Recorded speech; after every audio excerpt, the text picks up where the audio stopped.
Our goal was to, when you grab the controller or keyboard, whatever, and played the game, everything had to feel new. Like it had to feel 100% like this is a new Hitman game. So we, first of all, we changed the control system to have a more elaborate camera control system that is more free, which gives you, since it's a very cinematic game, gives you a lot of possibility of staging your hits and all that, and seeing it from different angles instead of having the stick cam that we had previously.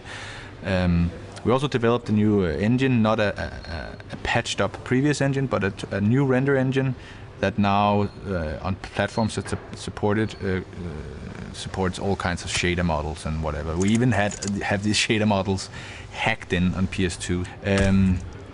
And we have a new script engine, and we have new AI behavior totally made up from the bottom. And all that makes what was the tools that we needed to make the coherent gameplay that we wanted. Like, we have so many new features that if everything was sort of anarchistically implemented, then it would just become too confusing from the player perspective. So things we did to make sure that this wouldn't happen was, like, we had this immensely thorough design document that explained in detail every level, everything, how it had to be implemented, and we've made this very, very elaborate training level.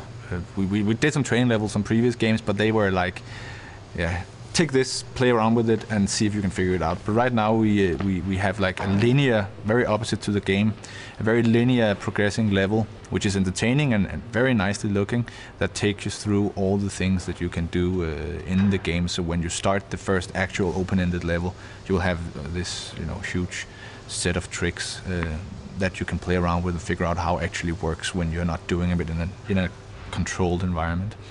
There is an enormous amount of details put into the game, both in graphics and in gameplay. I mean, the gameplay programmers and the scripters have put in lots of extra little details in how the NPCs react to certain things that happens on the level, or they will do things on their own. I mean, the whole, if you just stand still in Hitman and look on the map, you'll see that all the characters are actually moving about, even though you're on a totally different location in the level. So they will do whatever they do, regardless of you being there or not.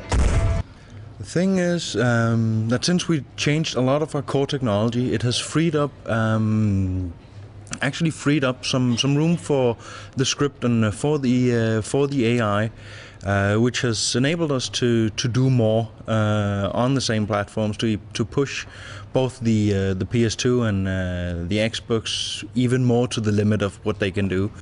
We provide something that on the surface might look easy, but in reality might not be. So it's very much up to the player how they want to go about fulfilling the mission, accomplishing the mission. The open-ended part of the gameplay is that once you start out, you're not forced to enter through the front door or sneak around back. You can decide what you want to do. You can hang back for a while, just